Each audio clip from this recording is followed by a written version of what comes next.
E o Ministério das Relações Exteriores vai enviar 8 diplomatas para reforçar o consulado da Embaixada do Brasil em Kiev, capital da Ucrânia, segundo informações divulgadas nesta sexta-feira. O objetivo é dar apoio ao plano de evacuação dos cerca de 500 brasileiros que se encontram em território ucraniano, que enfrenta uma guerra com a Rússia desde a madrugada da quinta-feira. A embaixada também informou aos cidadãos brasileiros na Ucrânia que nesta sexta-feira sairá um trem às 22 horas da estação central de Kiev, com destino à cidade de Chernivtsi, que fica no oeste ucraniano.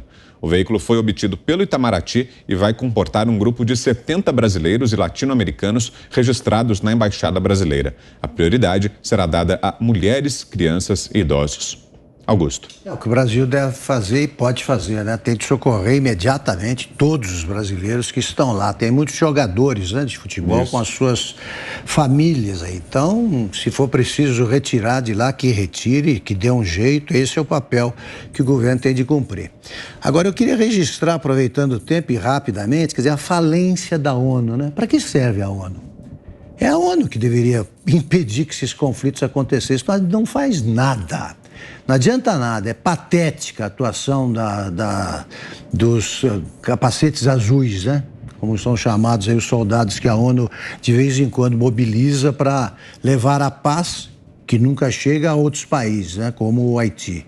A ONU se restringe, pela voz, né, do Antônio Guterres, que é o seu presidente, a pedir ao Putin: pare, recue, saia, como se esse tipo de apelo fosse ouvido por alguém como o ditador da Rússia.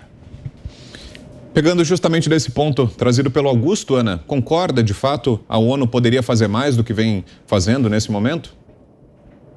Vitor, estávamos conversando hoje mais cedo exatamente sobre isso, sobre o papel da ONU, e não apenas o papel da ONU, a ineficácia da ONU, não apenas nesse contexto Rússia e Ucrânia, mas em vários contextos globais hoje em dia.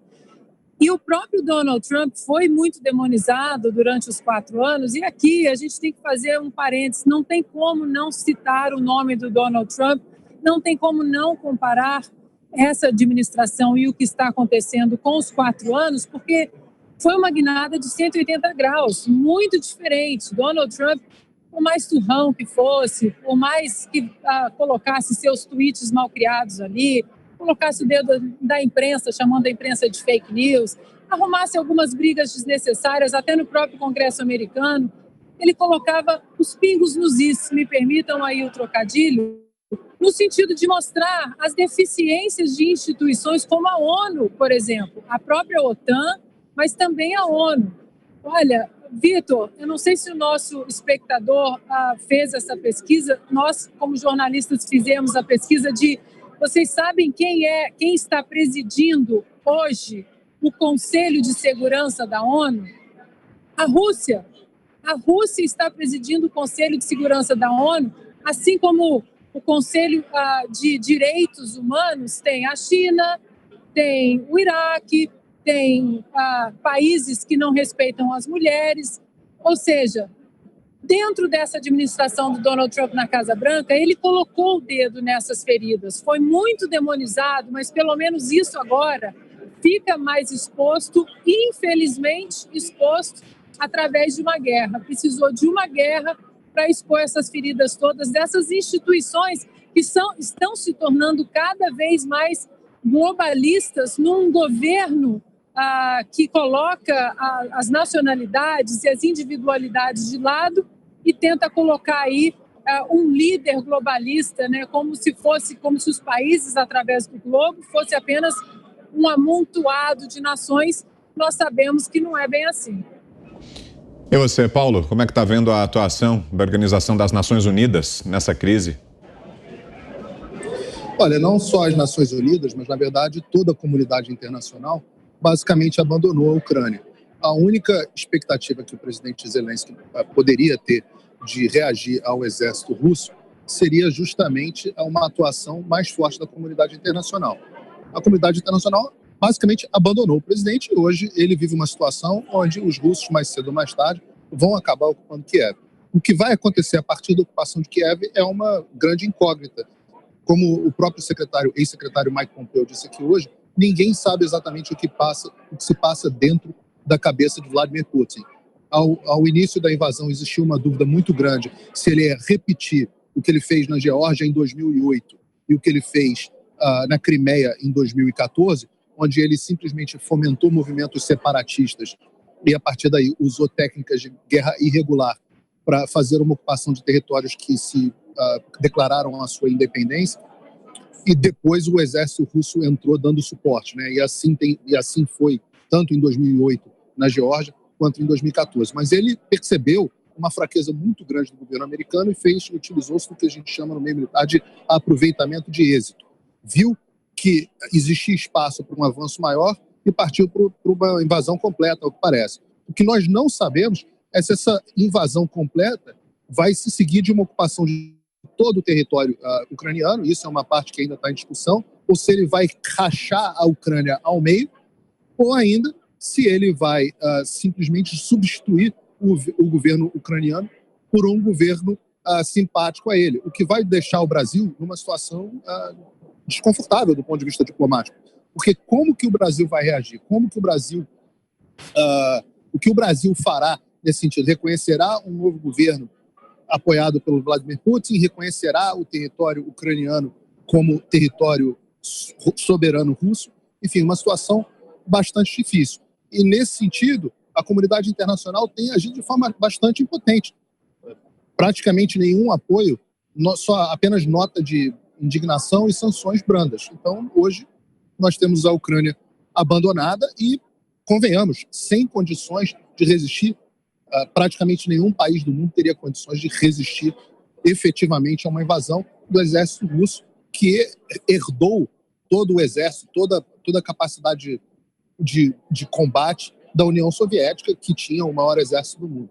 Então, é praticamente impossível resistir sem uma resposta forte da comunidade internacional. Infelizmente, é muito fácil você acompanhar que a comunidade internacional é composta por líderes fracos. Ninguém pode dizer que enxerga em Emmanuel Macron uma liderança forte. Ninguém pode dizer que enxerga em Joe Biden uma liderança forte. Ninguém pode dizer que enxerga em Justin Trudeau uma liderança forte. Infelizmente, falta força, falta testosterona aos homens e garra e força às mulheres. No caso aí, são mais homens que estão comandando as coisas nesse momento.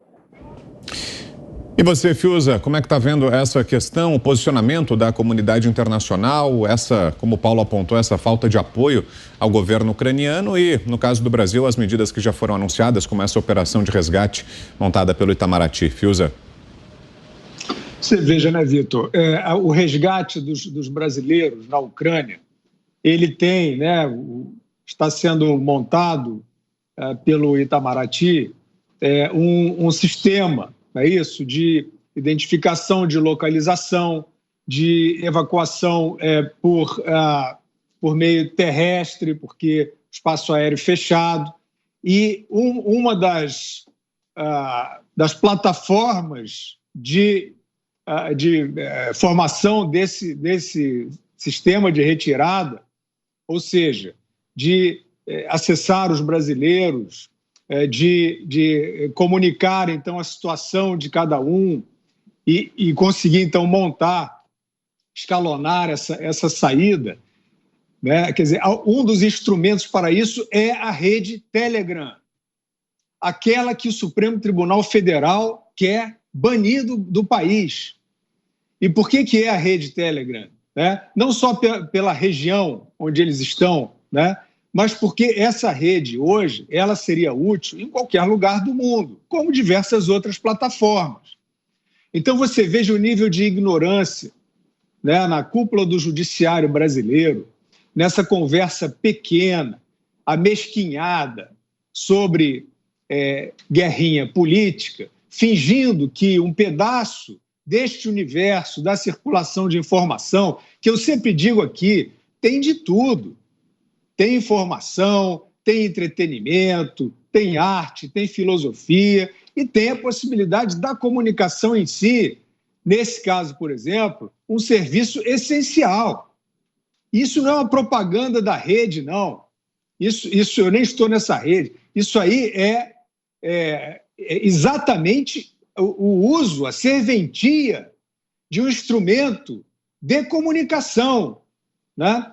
O Telegram. Então, assinalar, né, o nível de ignorância que há, né, desses integrantes da máxima corte brasileira, que acham que podem emplacar aí uma conversa fiada de onda de ódio, fake news, não sei o quê, para suprimir, para tentar banir um trecho do território da comunicação, né, que é uma plataforma de rede social. Ou ignorância na melhor das hipóteses, né, porque não é tão difícil de entender, mas eu estou dando o benefício dessa dúvida, porque se não for ignorância é má fé, e aí é pior. Sobre o contexto, né, quer dizer, a ação do Donald Trump, como estavam assinalando o Paulo e a Ana, o que foi principalmente essa ação no governo Trump, que esses todos, as Nações Unidas entraram nisso, né? Quer dizer, as Nações Unidas se tornaram uma espécie de um braço panfletário, né, de uma burocracia que não tem mais nada a ver com aquela instituição de salvaguarda da democracia. Você vê, tem subcomitês da ONU que agem no Brasil com uma panfletagem ridícula, que dizem que medida de teto de gastos é o fim do mundo. Isso é Nações Unidas. As Nações Unidas elas se desmancharam, né, em burocracia de baixo escalão, de panfletagem e demagogia. O trabalho que o ex-presidente Donald Trump estava fazendo era basicamente o seguinte: vamos trazer... já terminou? Tudo bem.